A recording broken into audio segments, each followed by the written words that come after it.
All right, everyone. Welcome to our first class on the Odyssey. I hope you had a chance to have a look at it this weekend. What did you think of it? That's nodding.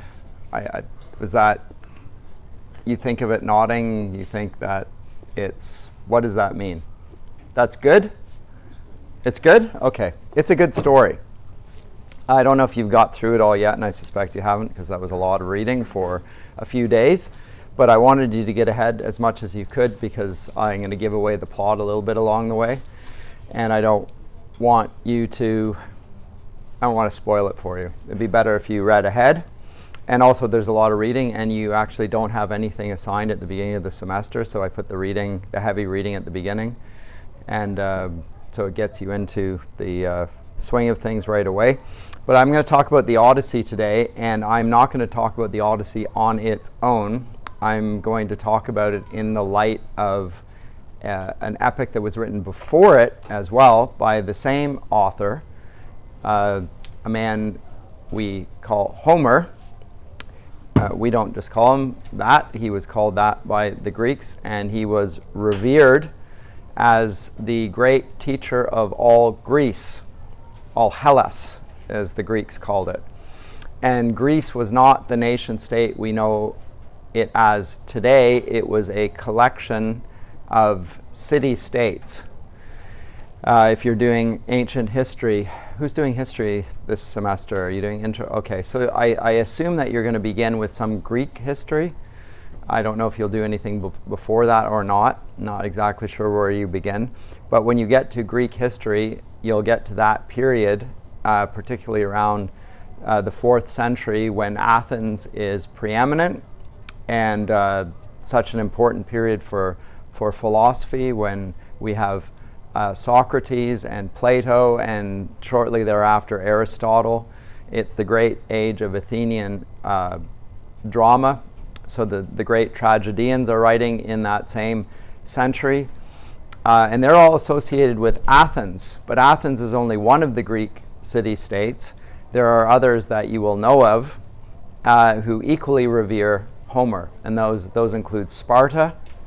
So if you've seen the movie 300 and the Spartans, famous for their Spartan lifestyle, very austere, didn't have much time for education. They devoted themselves to war. And then there were the Corinthians.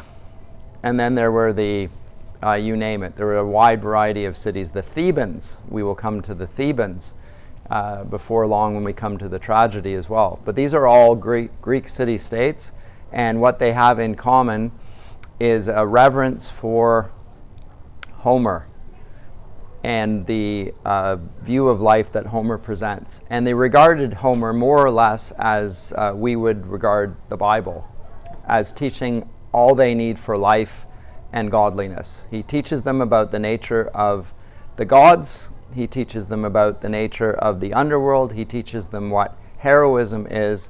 He teaches them how to act in every situation in life.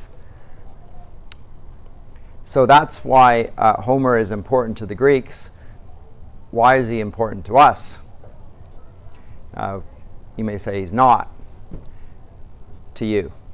But I think you will find, and I hope you will find, and it's my part of my task to bring you to find that he is important to us. And the reason he is important to us is because his view of life is more or less similar to our view of life. There are significant differences, of course, but the principles of life have not changed. So when I'm making a broader commentary today, when we're looking at culture, we're going to look at it somewhat like a pair of scissors. The one, what do we call those? The teeth that were the scissors, they have two, what are they called? Blades. The one blade will be the principles. The other blade will be the evidence. The evidence principles without evidence is basically vacuous. The principles could be the ideas. We have ideas about life. And the evidence will mesh and come together with the principles, and we will determine whether it fits or not. But we need both of those things. We need evidence, but we also need unchanging principles, not just ideas that somebody comes up with, but principles that seem to hold for all cultures at all times. So Homer has been regarded as great by the Greeks, but also by the Romans, and also by the Christians. When they inherited the Greco-Roman world, they still regarded Homer as important. Virgil, whom we are going to read, regarded Homer as his great model of writer. And he writes an epic, and we're going to find over the course of this semester and even into next semester that the epic is the great repository of cultural value over all ages. It always has been. So when Milton, at the beginning of next semester, when we look at Mr. John Milton, writes as a Protestant Christian in the 17th century, wants to talk about the most important thing, the account of the creation and the fall of mankind and the redemption of mankind, he puts it in an epic, explicitly using the form that was first established by Homer. And so in some ways, all of these are nodding at something that was so important that they couldn't lay it aside. They didn't want to do something totally original. They decided that they were going to compare their sense of epic greatness to Homer's. Compare and contrast. So with that said, any questions there at this stage? By the way, I invite... Yes, sir? When you said that they viewed Homer as our Bible, like, were the stories also acknowledged as non-fiction, real story? That's a very good question. And it's a very good question, because one of the early challenges that Homer faced, and it came from the philosophers, was that he seemed to portray the gods doing scandalous things.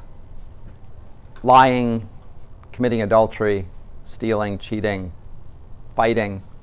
They seem to be morally no better than the worst of men, in fact. Some of the gods did scandalous things, terrible things.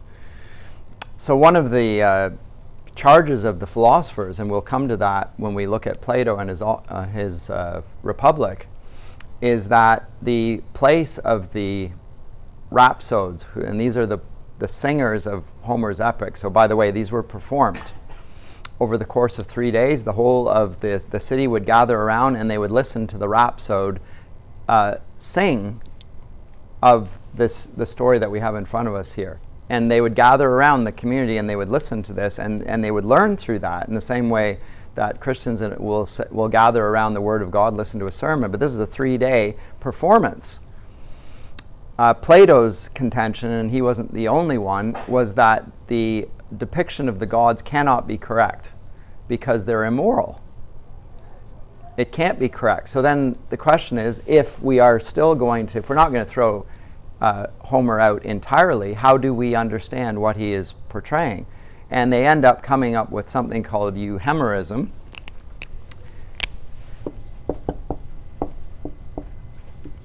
Euhemerus is the name of the writer, and it becomes, we call it euhemerism. They understand it allegorically then. So not literally, but it is an allegory for something true.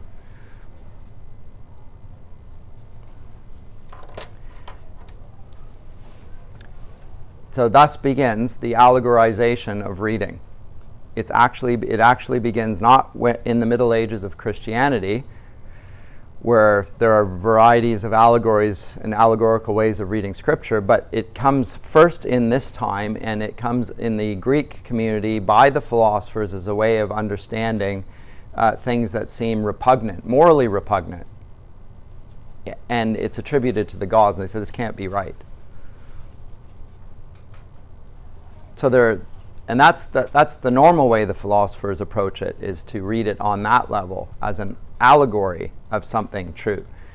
The extreme view is the one of Plato in Book 10 of the Republic, which is, he says that in his ideal republic, the epic poets would be tossed out entirely. So they don't know what they're talking about. They're out. It ought to be the philosophers that are teaching the polis which is the Greek word for the city-state, the polis, from which we get politics, which Aristotle wrote a treatise on. But he's talking about the context of the Greek city-state when he wrote politics. What's it like to live in a polis, and how do we relate to other polises? So euhemerism, so good question. So how are we to understand that? What's the nature of the gods? How many gods are there? The Greeks add gods, and they have no problem with that. They're polytheists.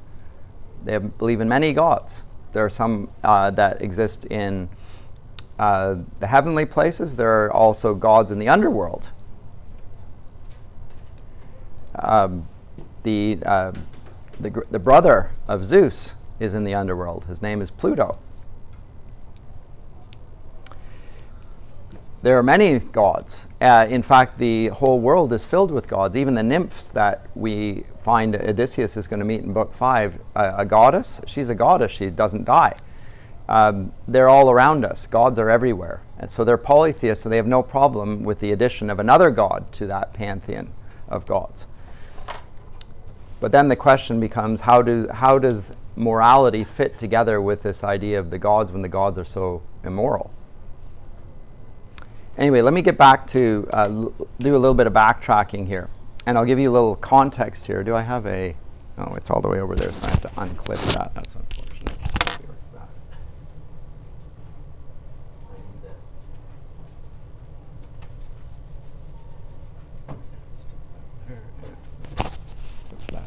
Back.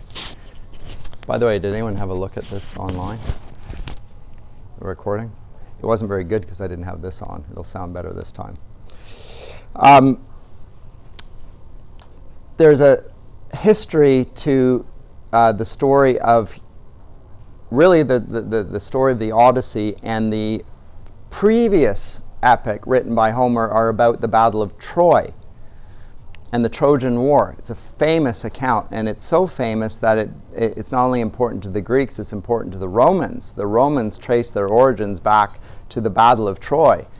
The Romans are on the losing side of that, by the way. And the Greeks are on the winning side. But in the end, the Romans win out because the Trojans, who are defeated and whose city is burnt to the ground, end up moving around the Mediterranean and ending up in Italy, whereas Troy is located over in Asia Minor in Turkey. Actually, I wonder if I can find let's see if I can find a map of Troy.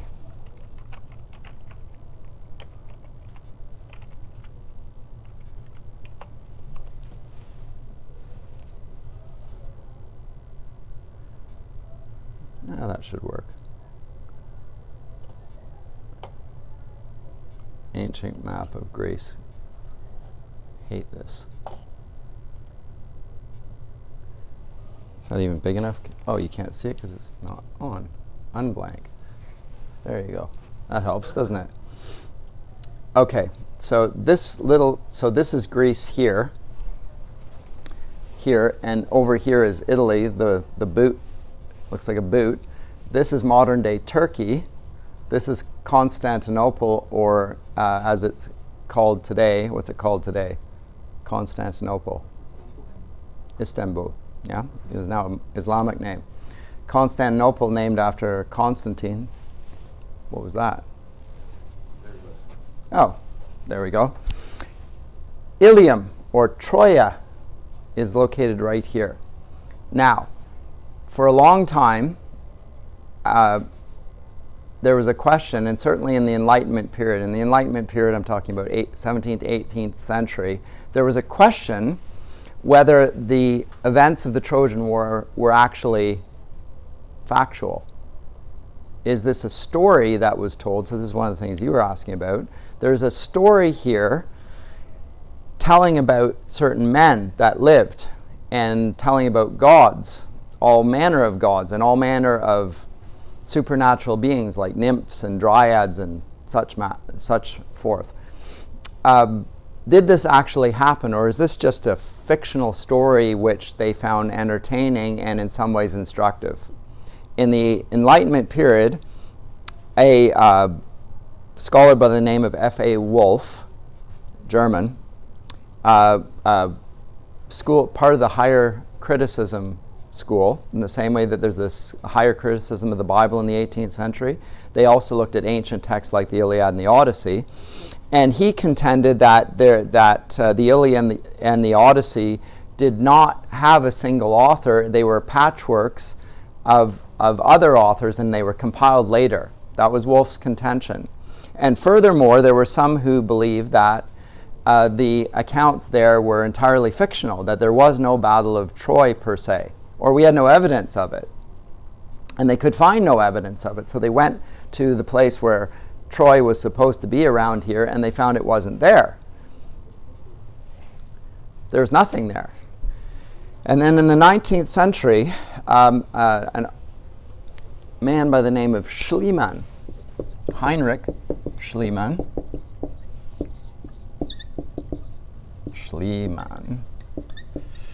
did a little archaeological dig following in the footsteps of a English archaeologist by the name of Arthur Evans, actually. But Schliemann had the money, and he went there, and he went to where Evans said that Troy was, and it was hundreds of meters from the shoreline. The water had dropped. And so it wasn't right on the coast as they had thought. It was just up from the coast. And they found it there, and they dug down, and when they dug down, they found that there was a city on top of a city on top of a city, which is how they tended to be built in the ancient world. When one city was destroyed, they built on its foundations. And when they dug down, they excavated, and they found all manner of things there that testified that this was the ancient city of Troy. So there was a place called Troy, and there was a battle there, which was testified to in this work of what we might call fiction, but the fiction clearly had a factual basis. In the same way, in the work of the higher criticism of the 18th century, they dispute whether the city of David, Israel, existed in his day. Is this just Israelite mythology giving themselves an ancient history? And then they dig down and they find, oh, actually there is archaeological evidence for this. There was no reason to dispute it, actually. They just decided that they were going to, in the absence of evidence, as in physical evidence, they would dispute whether the story actually was true. They did the same thing here. At any rate, Evans digs down, and the sack of Troy happens around the year, I'll just put the sack of Troy. You know what I mean by the sack?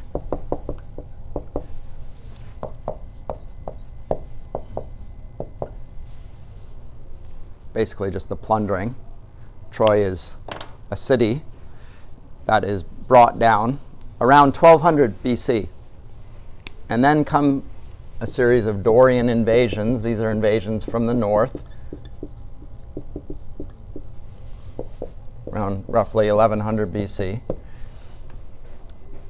And by the way, so just 1600 to 1200 BC, this is the Mycenaean age.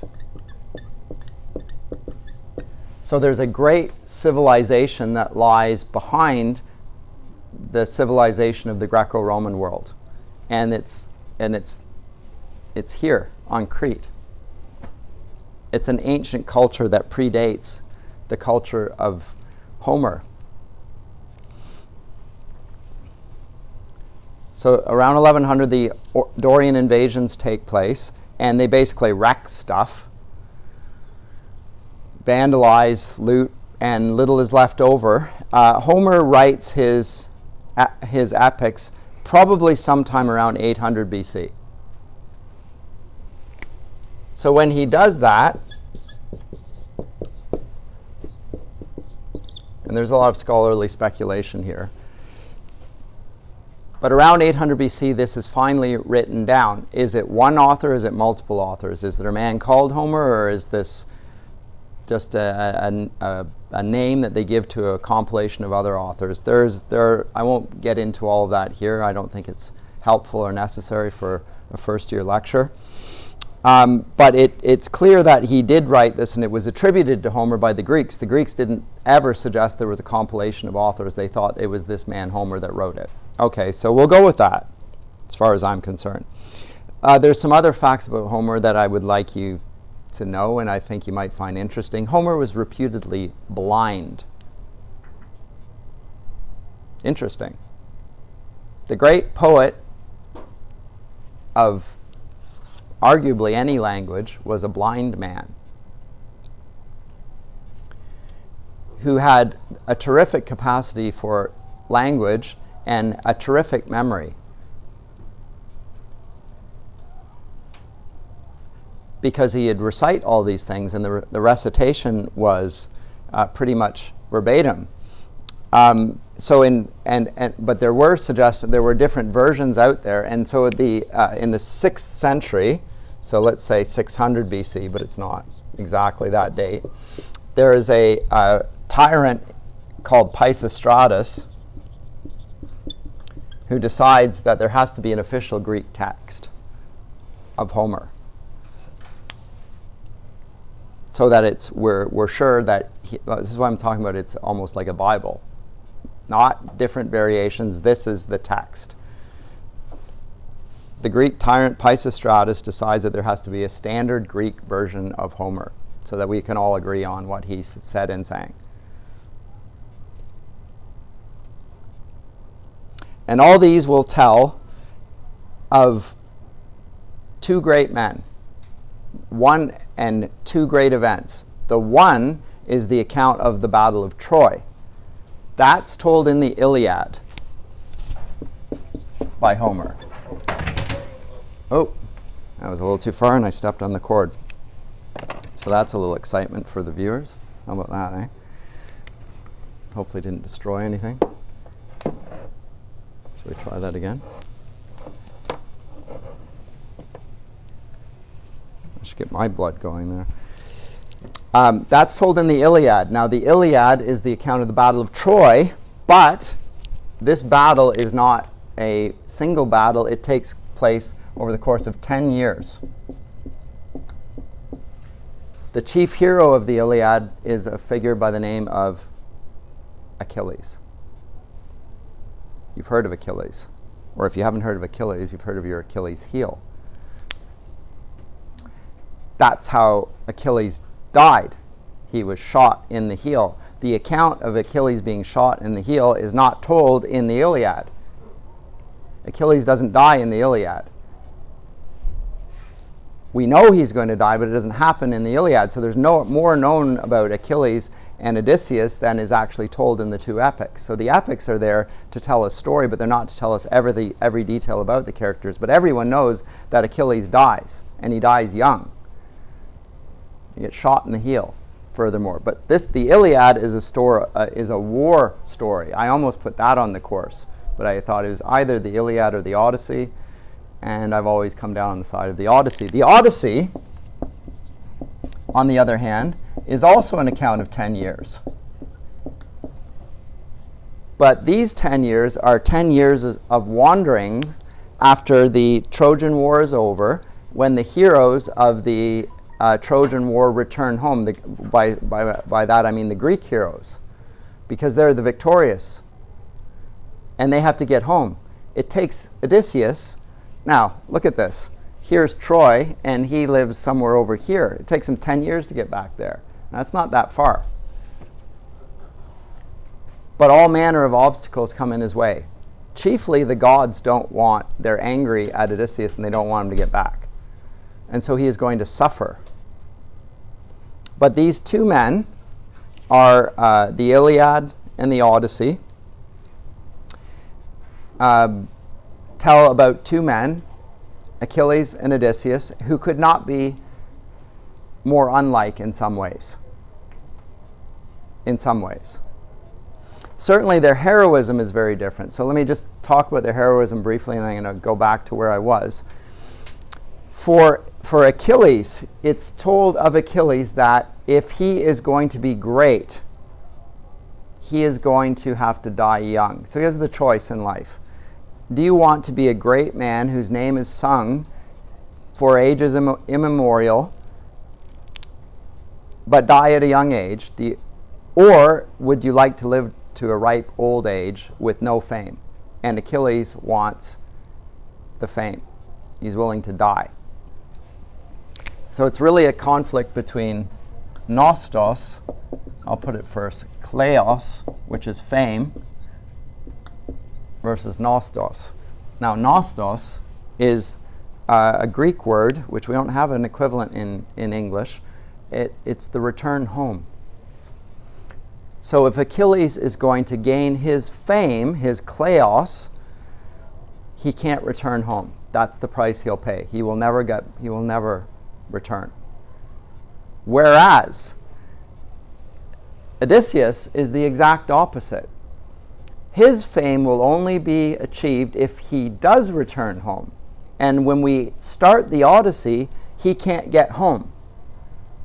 He longs for home. He feels the pangs of being absent from his family.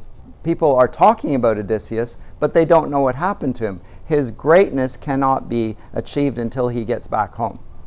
So in some ways, he's the antithesis of Achilles. Achilles knew if he returned home, he wouldn't be a hero. For Odysseus, unless he returns home, he's not the hero he ought to be. This word nostos, by the way, from the Greek, we do have a word in English that leans on it. It's the word nostalgia. What's nostalgia in English mean? Like a fond memory. Yeah, it's a hazy, fond memory of the past. Remember, when we were kids, you have these. That's not really what the Greek word means. Because the word algia, which is another Greek word that's connected to it, means pain. So you can take an analgesic cream, or an analgesic, and it's a pain relief. If you have neuralgia, you have nerve pain. This is home pain. Your heart's aching because you can't get home. In English, we call it homesickness. It's more than sickness. It's an ache. It's a longing. So Odysseus is a great hero, and he appeals to us today, and he's been written of. He may be the most important literary figure because other authors have written about Odysseus and his longing for home. And for me, as a Christian prof, that opens the thought about the longings of the heart and the ache that people feel in their lives for a sense of being home. And everything that home entails. Now, home isn't just the place you grew up, it's all of the good things that are associated with it. For Christians, that goodness will be in the presence of God, which is most commonly associated with Eden. And the loss of Eden and being banished from the Garden of Eden and removed from God's presence creates a longing that cannot be satisfied by anything other than God. So there's an ache now it's not the same ache that Odysseus feels, but there is a longing for home, and the goodness of it that is similar. It's not the same thing. For Christians, we will understand it perhaps on that level, and then we'll see some overlap and some resonance there. But I think even if you're not a Christian, you can recognize that there is a longing for the goodness of home, even if your home wasn't very good. There's a sense of purpose and meaning and fulfillment, and your desires being met. And he longs to be back with his wife and his little son, whom he has not seen, by the way, because he was born, or rather he was conceived, and then he went off to war. And he's been away 20 years. So his son, whom we're going to meet in the first 4 books of the Odyssey, whose name is Telemachus, has never seen his dad. So it's a story of not just a longing for home, but a longing for a father. And the father is longed for by little Telemachus. Telemachus has grown up without a father. And he doesn't know how to act. And he longs for his dad. So there's an aching in the son, there's an aching in the father. The father longs to be united with his wife and his son, and in his rightful place and in his kingdom, everything he went to war for, he has not received the benefits of it. Yes, Troy was destroyed, but he is stuck out in the middle of nowhere, and he can't get back. And until he does, he is devastated. Just like the tower of Troy that fell, his life is in ruins until he gets everything back together.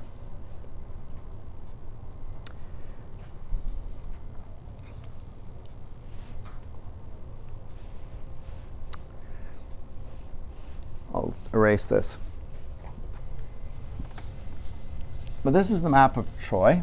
And there's Philippi, Thessalonica, Philippi, Thessalonica. You'll recognize these names: Delphi, Olympia, Sparta, Corinth, Athens. These are Greek city-states, famous in their own right, famous for different things. The Athenians were famous for their intellectual life. So the life that we know of the Greeks, from which we get our terms that we use in universities to this day. So the terms like politics, philosophy, music, pretty much every intellectual discipline. Those words derived from Athens. They were used by Athens, made famous by Athens. The foundations were established in Athens.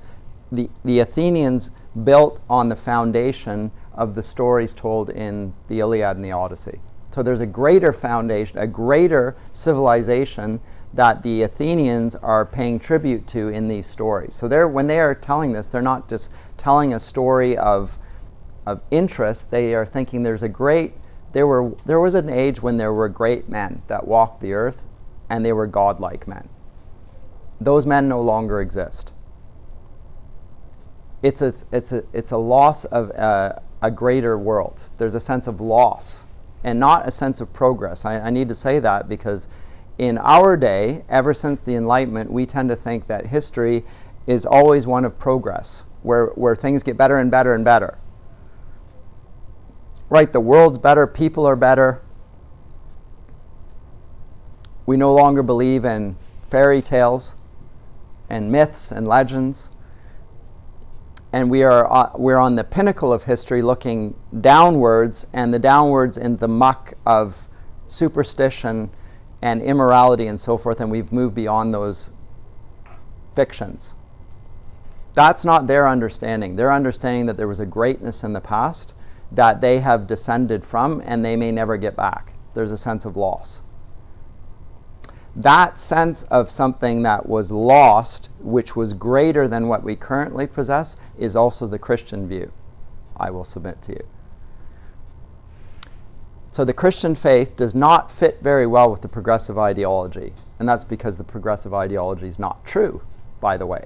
There's no basis there's little basis for the myth of progress, aside from something like this little technical device in my pocket. It seems to get better every year. Like this is the Galaxy S7 or whatever. Now there's an S10 or whatever, and in a few years there'll be a 20 or whatever. So this will become what we call brick, of no use whatsoever. So there's a sense of technological progress. True. Does that same sense of progress hold for human beings? Are you morally superior to your parents and your grandparents? Could you have fought in the trenches in World War II or World War I and kept your nerve? Are you going to be faithful to your husband or wife your entire life? Are you going to be a pillar of your community? I hope so. But the world that I see around me lacks those characteristics. There's a moral decline evident. At the very least, we can question the myth of progress with respect to human nature. We can question it. And I not only question it, I dispute it in my case, but let's just question it. Technological devices have deceived people into thinking that the way we look at things now is the best way of looking at things. It's the superior way. And that's because it's near to us and we understand it. So let me give you another analogy. If you're along Bayview here and you see the telephone poles along there. I don't know why they're still there. Do we need the telephone poles anymore? I don't know, because telephones don't work through that wire in the same way, right? But anyway, but the telephone poles, you're standing by a telephone pole, and when your one's right beside you, it's about this big long, and it's really big. But the one that's, I don't know how many meters from it, 50 meters up the road, it's not nearly as big, and you can't see it nearly as well. And the ones that is 100 meters and 150 and so on down the road, they start to fade into the distance, and you can't see them very well.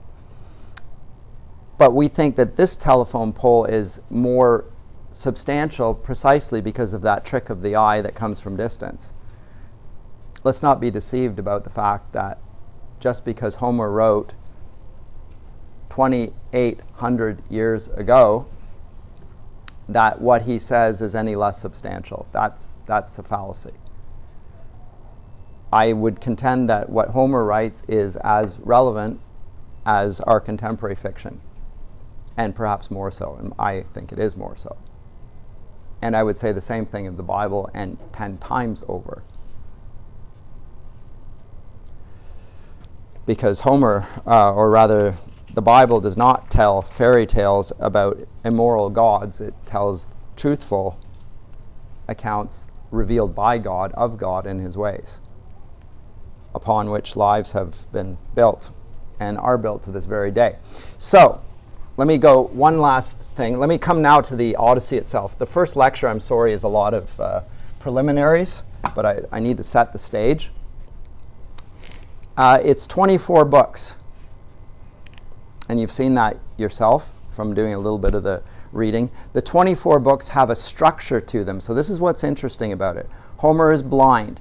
He sings the accounts. Eventually they're written down. If he's blind, he probably doesn't write it himself. Somebody writes for him. He has an amanuensis, in other words. He dictates and somebody writes it down. By the way, our great Puritan poet John Milton was also blind when he wrote his epics. He had lost his sight. And he had to dictate his epic to his daughter. And his daughter wrote it down. Fascinating. Also fascinating in both cases is that there's a strong sense of order and structure in the account. He's not just telling a story, he is crafting carefully an account which did not just come out of the top of his head. Well, what's going to happen next? It has passed through generations of storytellers, so by the time Homer gets it, it is a masterpiece. And it begins in, books 1 to 4, let me get my notes here so I don't have to keep turning back and forth. 1 to 4. Oh, I'm going to do that again. That was almost it. 1 to 4 and 5. 5 doesn't really fit there. 1 to 4 are matched by 14 to 24. These take place on Ithaca. Now, Ithaca is the little island that Odysseus came from. That's where the action takes place. So books 1 to 4 and 14 to 24 take place on Ithaca. Book 5 takes place on the island of Ogygia, and that's in the middle of nowhere. It doesn't even fit with the story. It's almost outside the story, but that's where it takes place. Books 6 through 8 and book 13 take place on the land of the Phaeacians. And books 9 to 12 are the account of Odysseus's wanderings.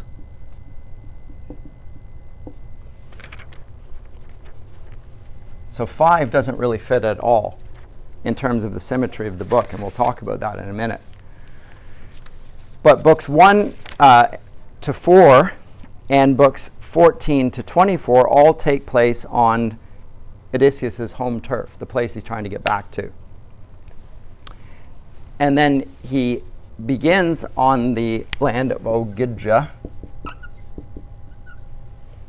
with a nymph in the middle of nowhere, and he's lost.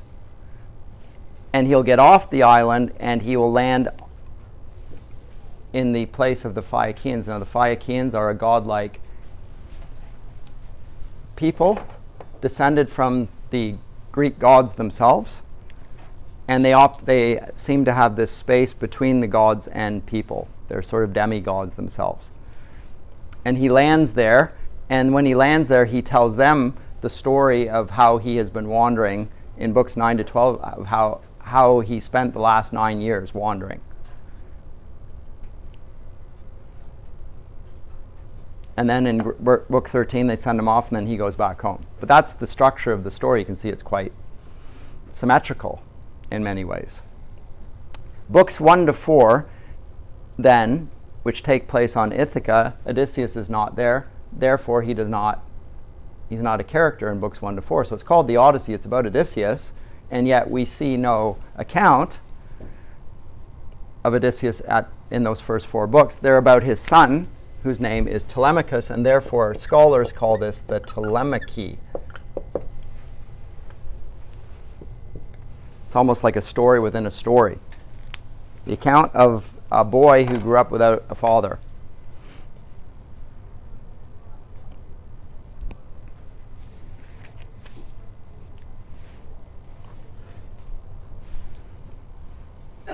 But that's the structure of the whole of the Odyssey, roughly speaking. Now, do you know the story of the Trojan War, the myths of the Trojan War? I probably should have asked that. There's a lot of movies these days about Troy and so forth, so you might have seen it or you might not have, but in case you haven't, I'll give you just a brief synopsis. There are 2 brothers. One's name is Agamemnon, who's the leader of the Greek contingent, the chief prince, and then he has a brother whose name is Menelaus. Both are mentioned, by the way, here in the Odyssey as figures, and one of them we will meet. We'll meet Menelaus. Agamemnon never got home, and I'll come to that in a second. But Menelaus, the brother of Agamemnon, had a wife. Her name was Helen. Helen of Troy, we often refer to as. Actually, she's Helen of Menelaus, and she was taken by a Trojan by the name of Paris, reputedly the most beautiful woman in the world. 16th century English author will say, is this the face that launched 1,000 ships? Reputed for her beauty. And she was robbed by Paris, a Trojan prince, and taken to Troy. And to avenge the dishonor done to his family, Agamemnon says, I'm going to get her back. And I'm not only going to ask for her back, I'm going to send a whole group of ships to get her back. Now, he doesn't have to do that. Some speculate the reason Agamemnon does this because it gives him a pretext to go and plunder the city of Troy, which is fabulously wealthy. So there's the political angle to it. Okay, my brother's been dishonored, I'm going to avenge his dishonor, and I'm going to sack the entire city, which he then proceeds to do. It takes them 10 years to do. So that's the backdrop, more or less. And amongst those princes are Odysseus, the guy who comes up with the idea of the Trojan horse. That's Odysseus's plan. And Achilles. But there's a whole series of Greek princes. But Odysseus is not the most important of them, as I say, Achilles is. They can't win without Achilles. And Achilles is pouting and won't fight. But that's another story. Literally. What we will also find here, is that still up there? No. Do we need it up there? I don't know. Never mind. I'll turn it off.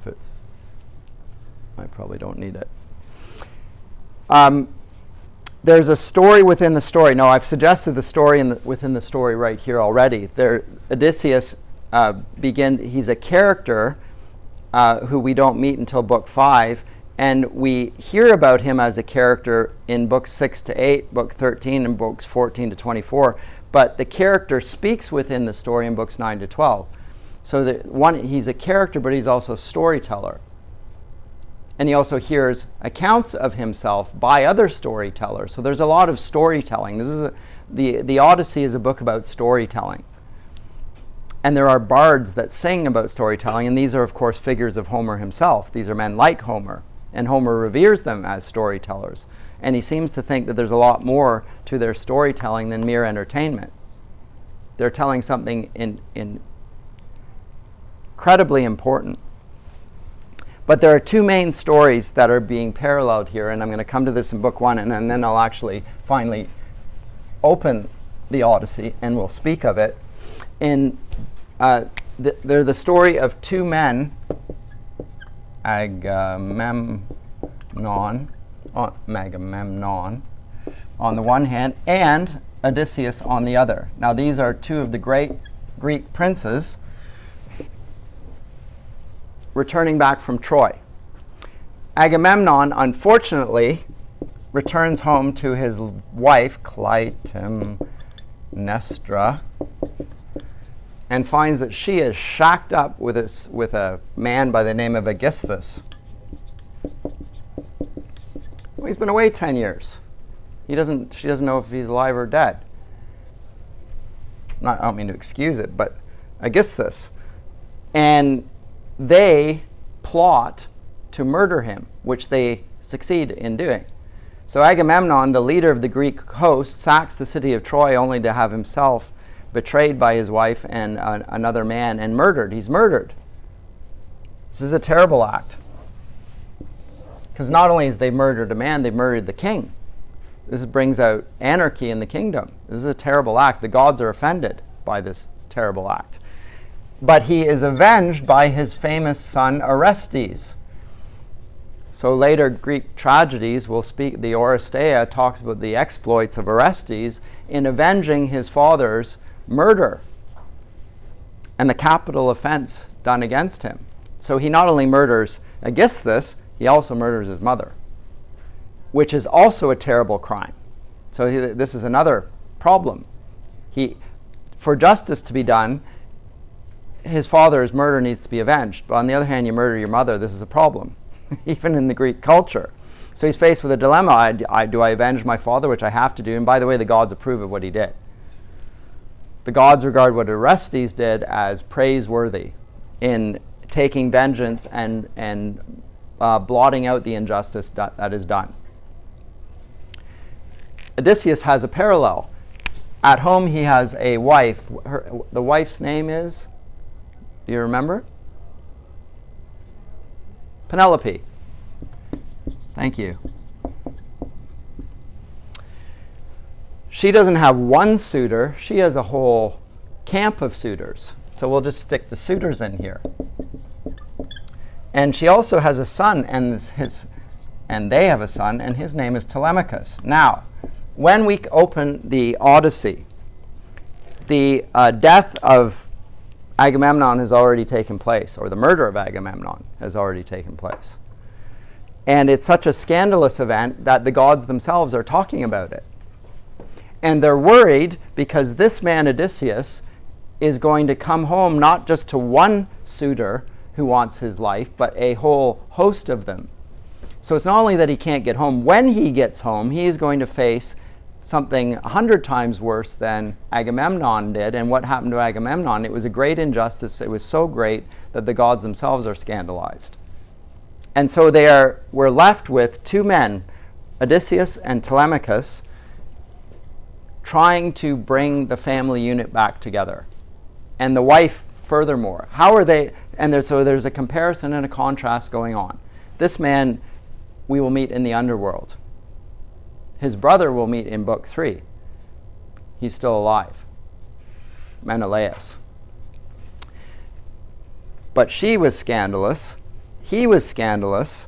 And Orestes, on the other hand, did a good thing, but also a bad thing. He did the right thing. On the other hand, you shouldn't take your mother's life. And there will be consequences for that. But if you don't avenge your father, there are greater consequences for the injustice of the king being killed. So he's in a terrible place, and there are bad consequences to it. So sometimes in life there are simply bad consequences. It's the lesser of two evils, I guess. Yes? Telemachus, so the comparison, the contrast goes across the board. Odysseus is the great hero because he does actually get home. I'm giving away the plot. He gets home and he avenges himself on the suitors. They don't kill him. Furthermore, Penelope, unlike Clytemnestra, is faithful to her husband. And she tricks them and prevents and bides for time. She allows her husband to get home. She doesn't even think he's alive anymore, but she's hoping against all hope that he might get back. But it's been 20 years. Like 20 years is a long time. And it would be right, and nobody's heard of him in 10 years. Not since the fall of Troy. All the other Trojan heroes have come home. Where is he? They don't know. They just want to know. They want to know so they can move on. So they can have what psychologists call closure now. Like, is dad dead? Is my husband dead? And if he is, then I can finally reconcile myself to that fact and move forward. But until that point, it's an open wound. And he's not just any man. He's a great man. People are singing his praises. They go back and they talk about Odysseus. Telemachus hears about his father, and he's proud. But he's also not sure what to do because he doesn't know what happened to his father. And you know what? He's heard other people know his father better than he does. He's never met him. A lot of boys in our day are growing up without fathers. It's a problem on multiple levels, but it's a serious problem. And the chief problem is they don't know how to act. That's how, and Homer depicts that brilliantly. Yes?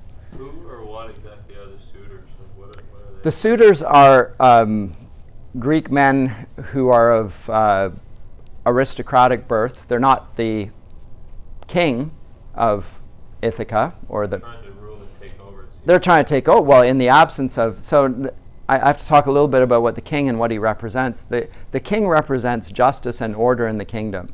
He is the dispenser of justice. So if you've seen Game of Thrones, don't let me I'll start ranting about how terrible it is. I'll do that in another point, not waste class time today. But you will see there at the beginning of Game of Thrones that the king of the north, is responsible for meting out justice. It's his job. There isn't the kingship and the judiciary are not separate branches. The king is there to make sure justice happens. So at the beginning of that horrid series, when the chief king, like the equivalent of Agamemnon, has his hand bitten by his dire wolf, he has to kill the wolf, even though actually the wolf bit him because he was defending his son. So he was a good dog, if you recall. Do you remember that? Anyway, never mind.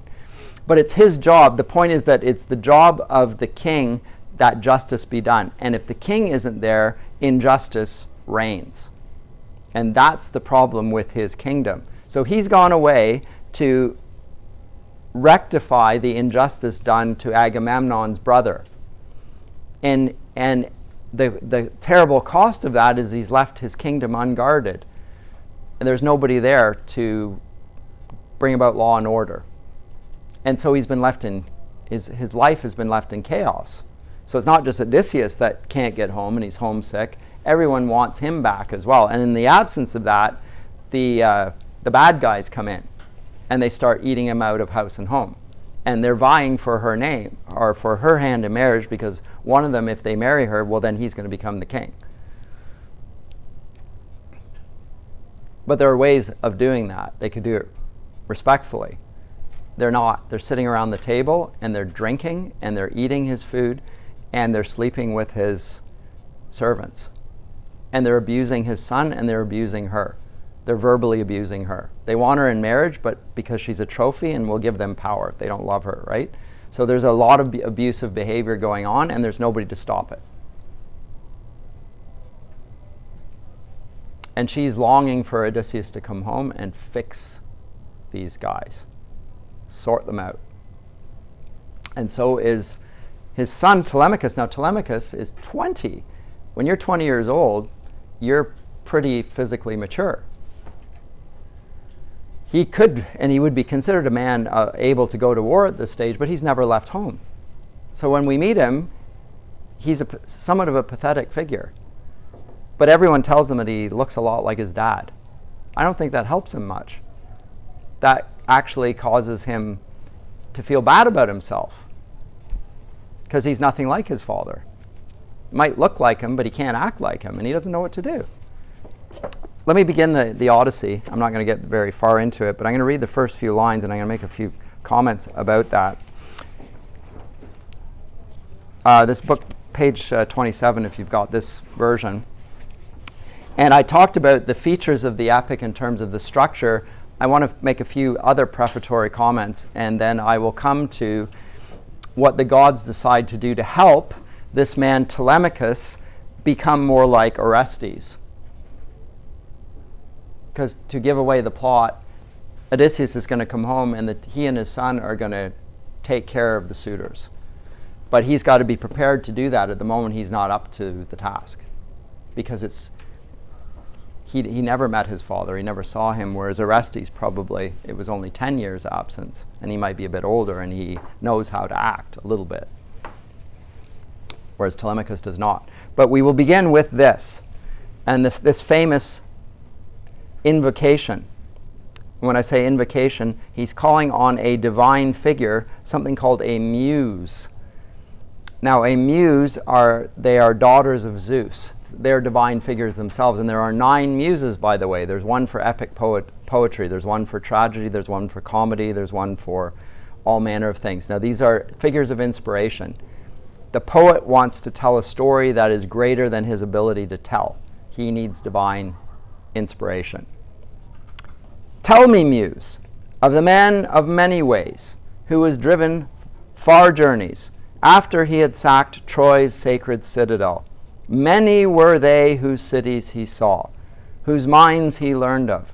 Many the pains he suffered in his spirit on the wide sea, struggling for his own life and the homecoming of his companions. Even so, he could not save his companions, hard though he strove to.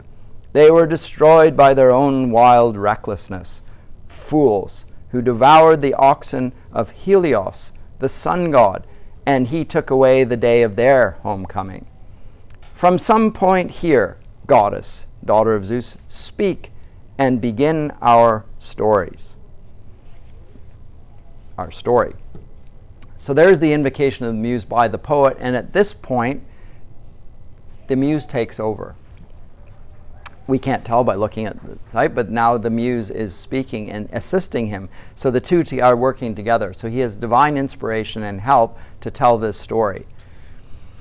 And this is, again, part of the reason that this is regarded as a sacred text, if you will, is because it has had sacred inspiration. But I'll read on. And the story begins.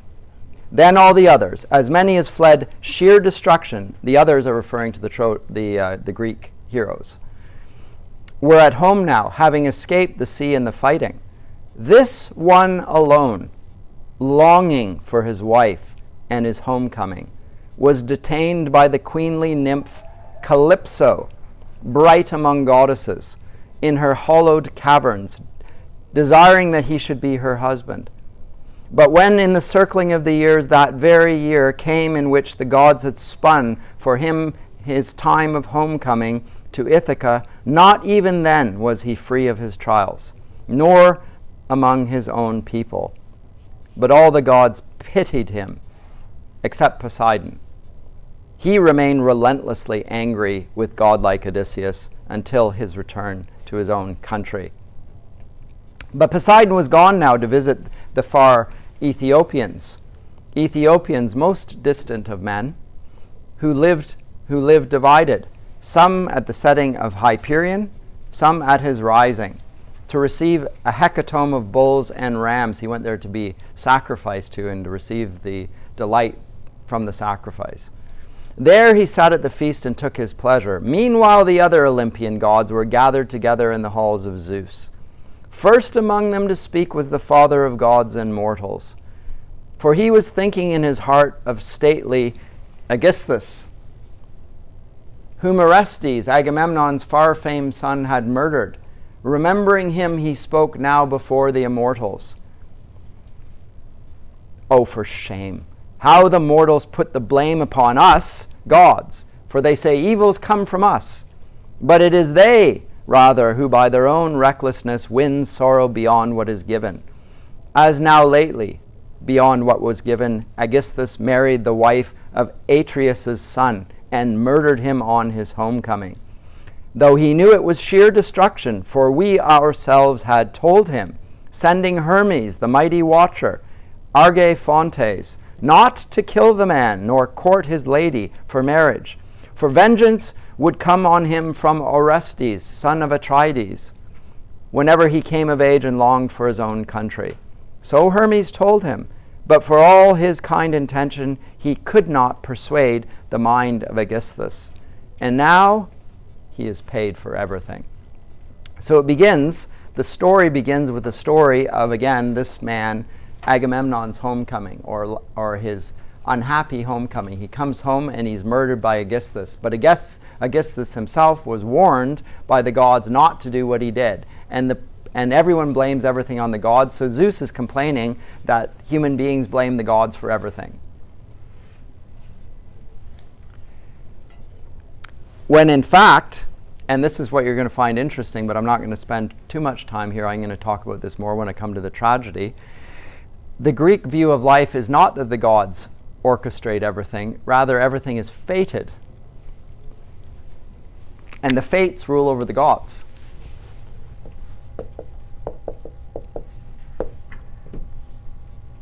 I'll just put the gods. Gods. There's no real choice in life. Everything is fated.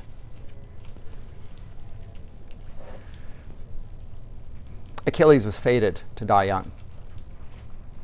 He was fated to choose what he thought was a choice. He was fated to die young. Odysseus is fated to come home. He was fated to have his homecoming delayed by 20 years, but he would come home. And it's Zeus's job to make sure that what is fated to happen does happen. That's his job.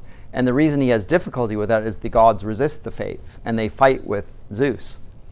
They don't want it to happen. And the only reason they're able to bring it about now is because it just happens that Poseidon, who'd been preventing Odysseus from getting home, it just happens to be away in Ethiopia. So while he's away, let's bring Odysseus home, which he's fated to do. Question? Who decides the fate? The fates.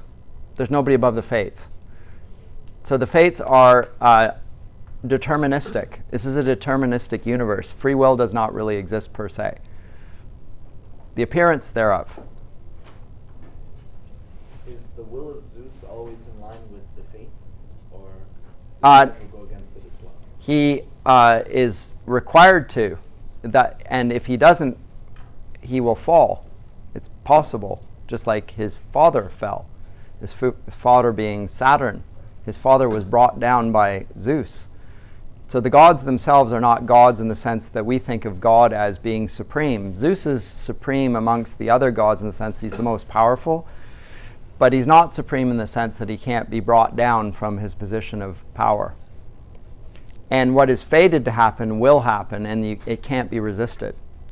Well, this will become particularly evident when we come to the tragedy of Oedipus, who tried to avoid his fate, and that's an impossibility. You cannot avoid. What is fated is fated. You cannot change. Your choices don't matter. Yes? Fate as we would understand it, or the fates are... They're called the fates. They're called the fates. At least that's the English translation. They're called the fates, and they are fated in the sense that there is no... They're totally deterministic. Your life is determined by the fates. All that happens is that a person's life is compared to a cord, and when your life is fated to end, the cords are cut. The iron shears cut your life, and that's it. And you're fated to go down to the underworld, by the way. Everyone goes down to the underworld. People don't go to heaven. They go down into the underworld when they're dead, at the time that has been appointed for them. That's the Greek world. And the best that you can hope for in this fatalistic world in which you're going down to the underworld is to live a famous life so that even though you're dead and you can't get to heaven, people will still talk about you on the earth and you have a good reputation. That's the best you can hope for. And so Odysseus, or rather Achilles, chooses to be famous and die young rather than to lack fame and live to a ripe old age. In either case, he's going down to the underworld. And Achilles' choice is the choice of the Greeks in general. The Greeks live their lives in this day and age to be famous. Every Greek wants to be famous. Alexander the Great had the Iliad under his pillow when he went east. He read the accounts of Achilles, and he wanted to be like Achilles, and he was like Achilles. He died in his 30s, having gone all the way to Pakistan and conquered the known world. And when he reached the end of the world, he wept because there were no more lands to conquer.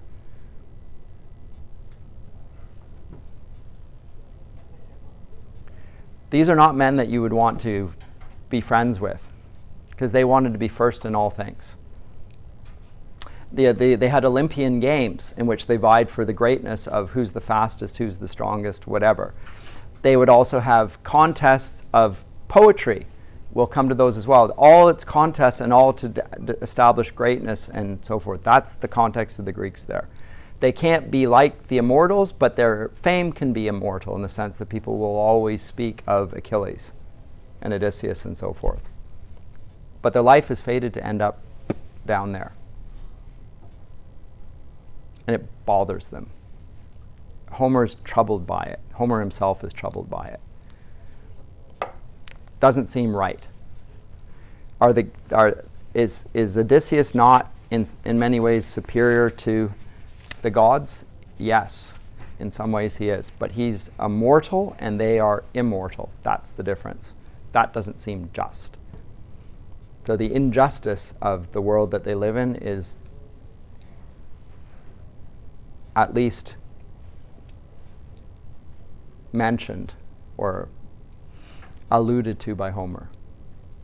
It's not satisfied with this view, but there is no other view until the gospel goes forth to the Greeks and they hear of a different God, a real God, and a different path in life, and that it's not achieved through military triumph and being great in all things, but through a servant king who offered life through his sacrifice for their sins, all of which they would not deny. Everyone would affirm that they are sinners, even Achilles. The great Achilles is not without his moral faults. Even his contemporaries and his fellow Greeks would acknowledge he was a sinner, not morally perfect. Come Christianity, the whole world of the Greeks and Romans gets flipped. But we need to have the context before we come to that. That's one of the reasons we do this, by the way, as Christians, is I think it is really helpful to see the context of the Greco-Roman age, which is very much like ours, in which people think things are fated as well, and they go to gambling things and test the fates. How many gambling institutions or palm readers are opening up around Toronto? How many people will say, I believe that there's a purpose in life, but they live as if there was none? When they say that, I believe that things, they're appealing to fate.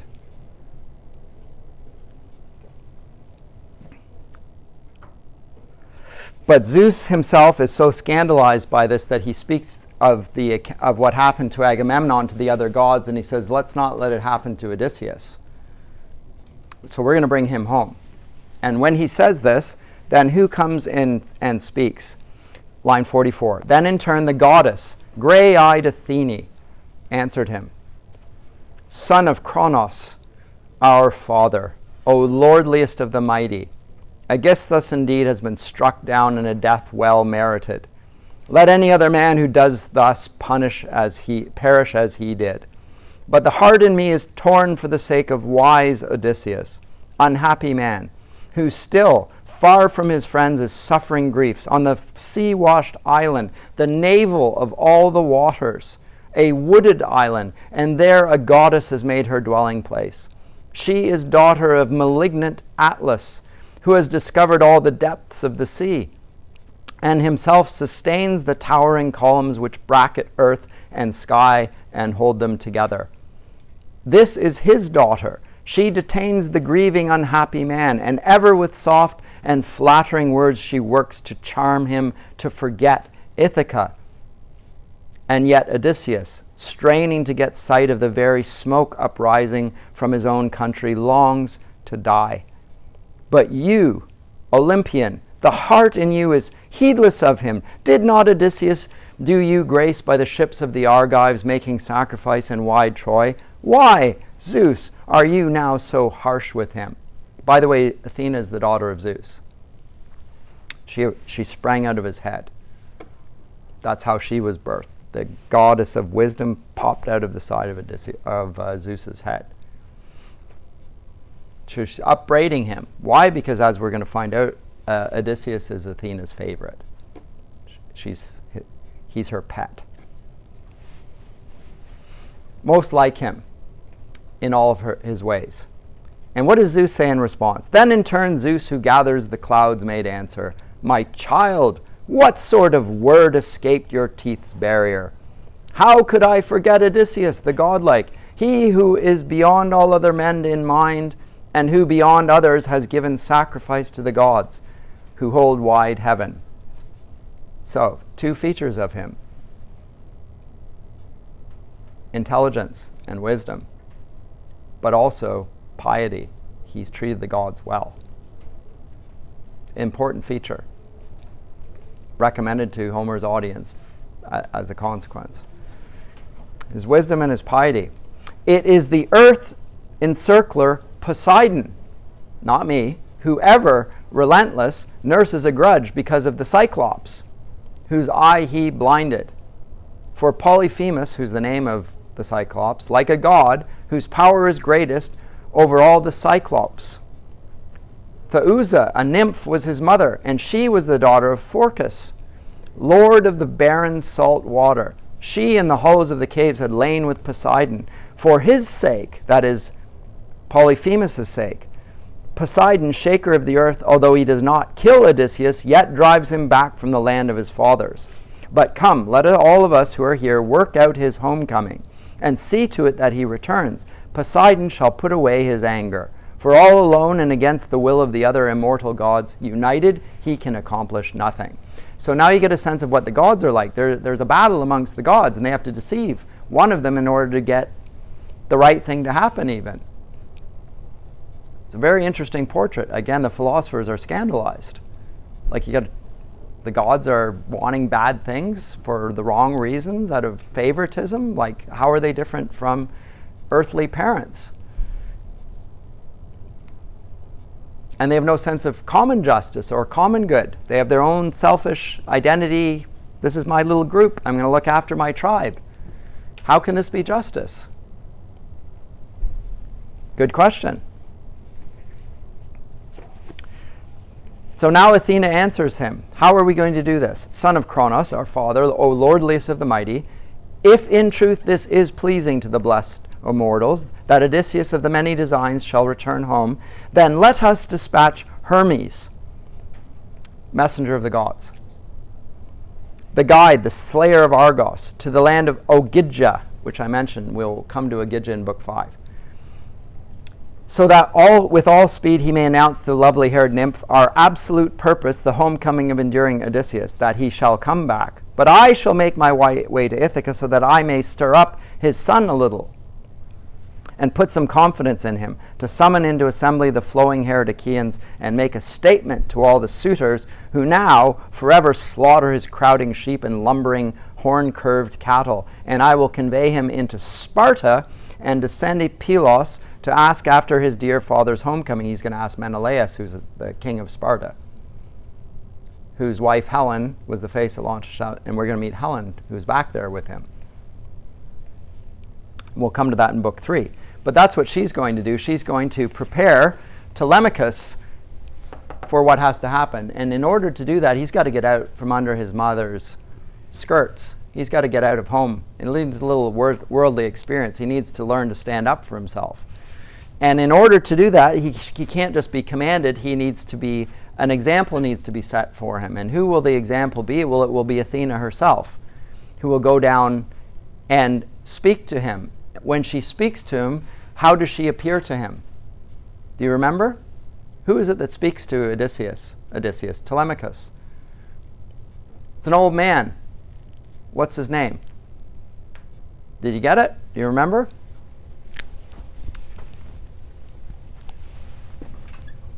His name is Mentor. You ever heard of Mentor? What's a mentor? You ever heard of a mentor? Of course you have. It's from the Odyssey. It's not a biblical word, by the way. which might surprise you since in the church we talk about mentoring all the time.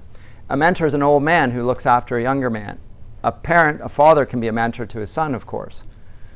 And he's expected to. In fact, that's what he learns. He learns by example. The Greeks understood that we learn best not through somebody just talking, but somebody doing things and acting with integrity. He's lacked that in his life.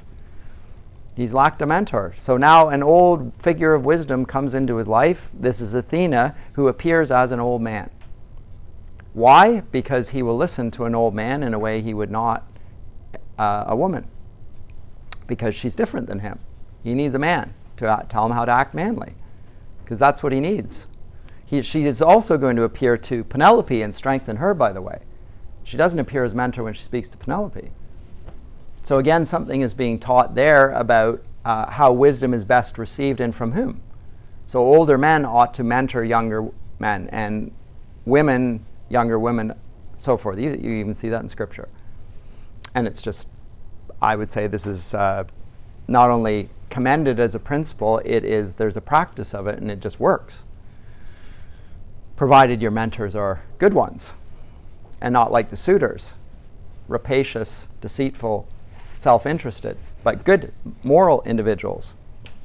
So she's going to go down and do that. Now when she does this, I'll pick up a few of these, but Athena is going to go down and she is going to inspire and she personifies Odysseus, because remember she is the goddess of wisdom, but Odysseus himself is renowned most for wisdom. He's like her.